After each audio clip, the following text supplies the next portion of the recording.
Hey everybody! So I've been doing DoorDash for a few months. There are some things that I wish I'd known when I first started doing DoorDash. If somebody had told me these tips, they would have helped a lot. For all you beginners out there, I thought I would share some valuable tips that might help improve your DoorDash experience and help you make a lot more money in the beginning. So DoorDash has this thing where you have to schedule your dashes. When you sign up, you will be able to schedule your dashes 6 days in advance for about 30-minute increments. So if you want to dash for about 30 minutes, you can do that. Or if you want to dash for like 10 hours, you can do that. The limit is about 12 hours though, I think, before they kick you off because they don't want you driving for more than that long. But in some markets, I think you're able to just dash now whenever, and there's usually a spot. Other markets, you have to schedule or you won't be able to get a slot in when you want. My market, sometimes I can dash now, other times I need to schedule. But yeah, it's always a good idea to schedule at least a day or two in advance to make sure you get a slot for when you want to dash, especially if you're a busy person and you don't want to miss out on that chance to make some money. So there's something on the app where you can pause your dash if you need. So say you're driving around and you look and you need gas, or you're hungry and you want to grab something to eat real quick. You don't have to end your dash. Just click on the corner of your screen. It gives you the options to end your dash or pause your dash. Just hit pause dash. It'll pause you for 35 minutes. I don't know why it pauses you for that amount of time. It's a weird amount of time. So you get gas or do whatever you need to do, and then just resume dash at the bottom, and then you can dash again. You won't get penalized and your dash won't end. So always make sure you dash near a hotspot. Sometimes you'll get orders outside of the hotspot. Sometimes I'll just finish an order and I'll be right outside a hotspot and get one, which is cool. But you have the most chance of getting an order in a hotspot. So as you look on your map, you'll see different hotspots in your area. That's where the restaurants are most hopping. You can wait there in your hotspot, or you can drive around. I usually like to wait at one restaurant for about 5 to 10 minutes, and if I'm not getting anything, then I'll just drive around, and then usually I'll get something. I'm not sure how the algorithm works, but eventually you will get something. Okay, so when you first sign up, you'll get sent a red card and a hot bag. I don't have my hot bag because I left it at a customer's house. But I do have a replacement hot bag from Amazon. You can get like 2 of them for $24.99. I actually like this one better. It's bigger and it's just a lot more durable. So maybe it wasn't so bad that I left my bag. This is a red card. I can't really show you my account number, but yeah, it's red. With this, you use it at places where you would shop and deliver. So CVS, Walgreens, Petco, places like that.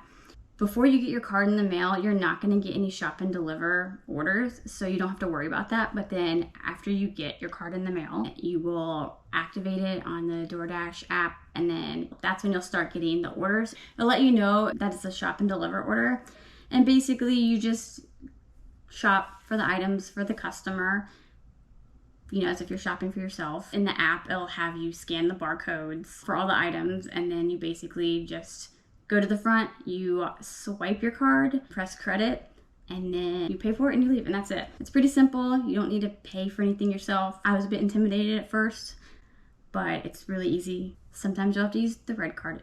If you want, you don't have to take those orders, but those are some of the orders you can take, and they're pretty easy too. So orders that you should accept are ideally, in like a perfect world, 1 mile for like $2. At the bare minimum, $1 a mile. DoorDash will try to get you to take orders that are like 10 miles for like $4. I don't know who they think is taking these orders, but it ain't me.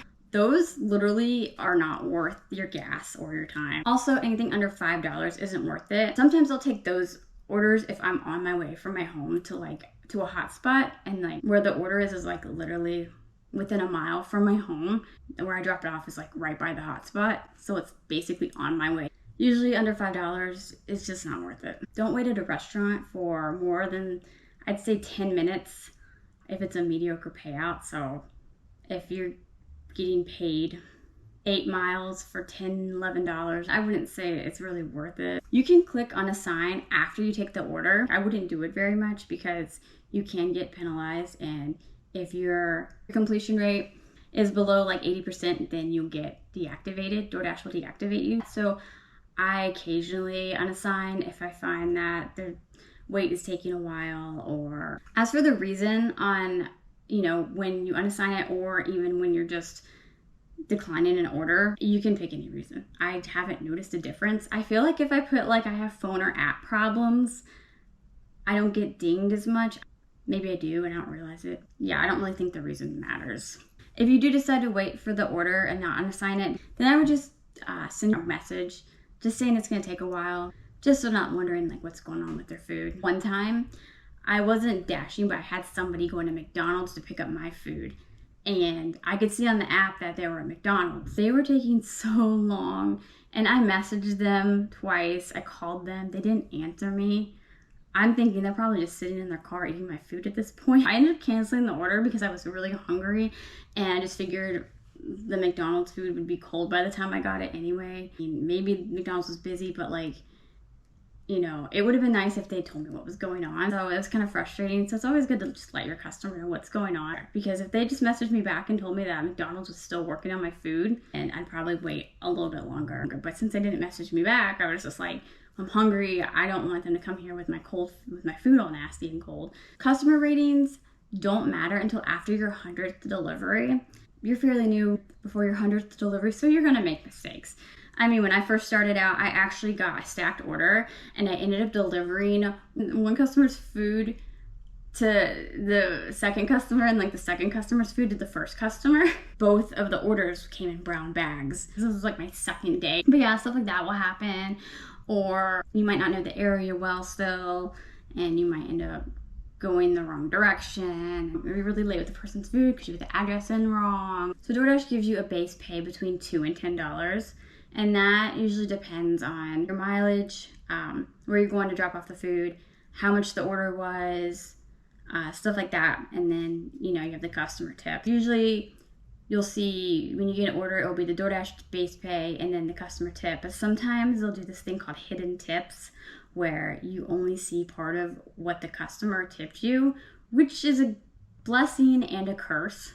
It's a blessing because sometimes I'll think the customer only tipped me $7 and then tipped me 20, and I'm like, what? Wow, okay, gee, thanks. It'll just make my day. Other times I'll think they tipped me more, or because they'll have a huge order, and then I'll drop it off and they didn't tip me but $1 or $2. Motherfucker. But then also sometimes I'll drop off the food, or I hand it to the customer thinking I only got a few dollars, and I'll get back in my car, and then I'll see that they gave me $10 more than I thought I was getting, and I just want to go back and be oh my god, thank you so much, because when I give them the food, I'm just here you go, have a great day, bye. But then I look at my phone and I'm just whoa, I got $10, $20 more. I just want to go back and just oh my god, thank you so much. But by the time I'm in my car, they're in their house, that'd be weird. So yeah, sometimes I wish I knew how much the tip was, because I feel I don't show my gratitude enough, and then they probably think wow, I just tipped her $20 and she doesn't even care. So I haven't taken any Walmart orders, but I would recommend not to take any of those. I just hear it's not worth it, because sometimes you're waiting a while to get the grocery or to get the items. And then if they live, say, on the third floor of an apartment and they have 20 bags, you're gonna have to either, unless you're just really strong, or it's a lot of light bags or something, you're gonna have to make multiple trips, and it might take up a lot of time. And so I haven't taken any. It just sounds like a hassle, but if you love Walmart, by all means, go ahead. Sometimes you'll see leave it door orders, orders that'll say leave it door, and then orders that will say hand to customer. I haven't gotten scammed yet, knock on wood. But sometimes I guess people will pick hand to customer and then under it put leave it door, and then they might say they didn't get their food or something. I've had a few hand to customers and they say leave it door under, and I've never had a problem. I'm not sure if they're just not able to change it from hand to customer to leave it door or what. When it says hand to customer, you don't have the option to take a photo. So I just drop off the food, click complete, and confirm, and that's it. It's still good to take a photo and send it to the customer to show you dropped off, so they can't go back to DoorDash and say they never got their food. My next tip is to get the Dasher Direct card. As you can see, it's different than the red card. It's basically a debit card where I think it's the end of each shift. They put your earnings on the card, which is convenient because then you can get your earnings that same day. Also, it's good for getting gas, because when you get gas with your DoorDash Direct card, they give you money back.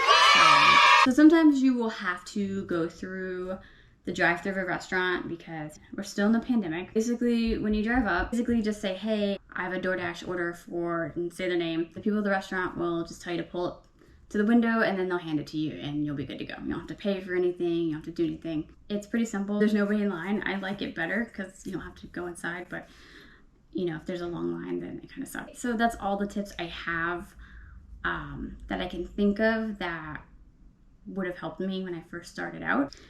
If you have any other tips, feel free to leave them in the comments below just to help other new dashers out. Don't forget to subscribe, thumbs up this video. Happy dashing, and I'll see you guys next time.